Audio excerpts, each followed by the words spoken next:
श्री सीताराम। हमने पिछले वीडियो में चर्चा की कि उपाकर्म एक आवसत्याग्नि साध्य कर्म है। अतः जिसने आवसत्याग्नि का आधान ग्रहण किया वे ही आचार्य उपाकर्म को कर सकते हैं।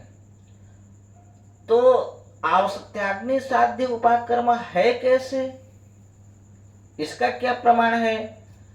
तो एक छंदोग परिशिष्ट में भगवान कात्यायन का वचन है, न स्वेग्नावन्यो महा स्यान्मुक्त्वैकां समिदाहुतिं स्वगर्भ संस्कृतार्थश्च यावन्नासो प्रजायते।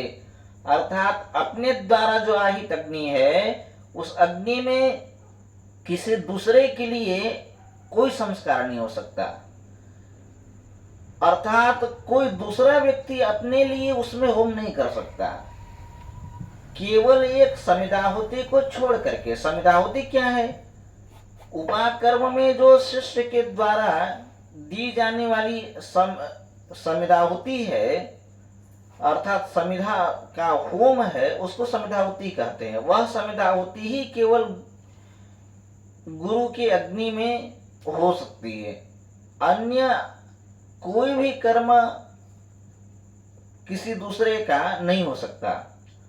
और एक जब तक गर्भ है तब तक तत्संबंधी संस्कार अपने द्वारा स्थापित गर्भ संबंधी संस्कार जैसे सीमंतोन्नयन इत्यादि के होम आवसत्याग्नि में हो सकते हैं, परंतु संतान उत्पन्न होने के पश्चात तत्संबंधी जो जात कर्म आदि हैं वे भी नहीं हो सकते। तो चूंकि समिदाहुति यहाँ पर छंदोग परिशिष्ट में भगवान कात्यायन ने लिखा कि समिदाहुति हो सकती है, तो इससे पता चलता है कि आवसत्याग्नि में ही उपाकर्म होता है। तभी तो यहाँ पर भगवान कात्यायन ऐसा उल्लेख कर रहे हैं। तो इस प्रकार से यह गम्यमान होता है कि जिसने आवसत्याग्नि का ग्रहण किया, आधान किया, वही आचार्य अध्यापन का भी अधिकारी है। क्योंकि छंदांसे उपाकृत्य धीयेत, यह जो वचन है कि छंदों का उपाकर्म करके अध्ययन प्रारंभ करे, तो जिस आचार्य के पास आवसत्याग्नि है ही नहीं, उसका उपाकर्म में अधिकार ही नहीं, तो उसके शिष्य कैसे उपाकर्म करेंगे? अतः जिसका आवसत्याग्नि में अधिकार नहीं वह उपाकर्म तो नहीं कर सकता, अध्यापन भी नहीं कर सकता। ऐसा कर्क आदि आचार्यों के मत से स्पष्ट हो रहा है। अच्छा, दूसरी बात यह कि जिसके पास अग्नि है परंतु वह अध्यापन में प्रवृत्त नहीं है, उसके लिए भी यह उपाकर्म नहीं है। अध्ययन और अध्यापन से युक्त के लिए ही यह उपाकर्म है, और ब्रह्मचारी को आगे कर करके यह उपाकर्म है।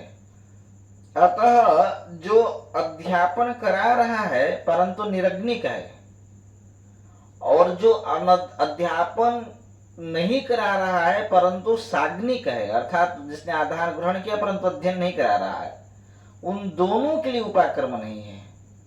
ऐसा कर्क आदि आचार्य मानते हैं, और यही वास्तव में सिद्धांत भी है। परंतु गर्ग इत्यादि आचार्य हैं, उनके मत में जो निरग्निक आचार्य हैं, पढ़ाने में प्रवृत्त हैं, उनका वे भी लौकिक अग्नि में उपाकर्म कर सकते हैं, ऐसा गर्ग आदि आचार्यों का मत है। यद्यपि यह गर्ग आदि का आचार्यों का मत सर्वमान्य तो नहीं है, क्योंकि शुक्ल यजुर्वेद के दोनों शाखाओं में माध्यन्दिन कांडों में श्री कर्काचार्य जी का मत ही सर्व सिद्धांत के रूप में माना जाता है। अतः उनका मत तो वैसे सिद्धांत के रूप में नहीं माना जा सकता, परंतु लोक में भी ऐसा देखा जा रहा है, व्यवहार में यह चला आ रहा है कि जिन्होंने अग्नि का ग्रहण नहीं किया ऐसे निरग्निक आचार्य भी लौकिक अग्नि में उपाकर्म करते हैं, और उपाकर्म करके बटुक छात्रों को वेदाध्यापन कराते हैं। अतः यह परंपरा कही जाएगी, परंतु इसका मूल कहीं नहीं दिखता है। गृह सूत्र इत्यादि में इसका मूल दिख जाए कि लौकिक अग्नि में भी उपाकर्म हो सकता है, इसका मूल कहीं नहीं है। तो इस प्रकार अधिकारी की हमने चर्चा की कि जिन्होंने आवसत्याग्नि का आधान ग्रहण किया वे ही उपाकर्म कर सकते हैं, परंतु आचार और अध्यापन भी उनका अधिकार, उन्हीं का अधिकार है। परंतु आचार परंपरा में परंपरा से चला आ रहा है कि निरग्निक भी अध्यापन प्रवृत्त होते हैं और लौकिक अग्नि में उपाकर्म करते हैं। अतः परंपरा ग्रहण करके प्रायः आचार्य, निरग्निक आचार्य भी उपाकर्म को करते हैं, जो उचित ही है। अब इसकी चर्चा करें तो मुख्यतया उपाकर्म में पृथ्वी स्वाहाग्नि स्वाहा इत्यादि करके होम है, अक्षतधाना से होम है, और गूलर जो हरा हो, पत्ते सहित हो, उससे होम है,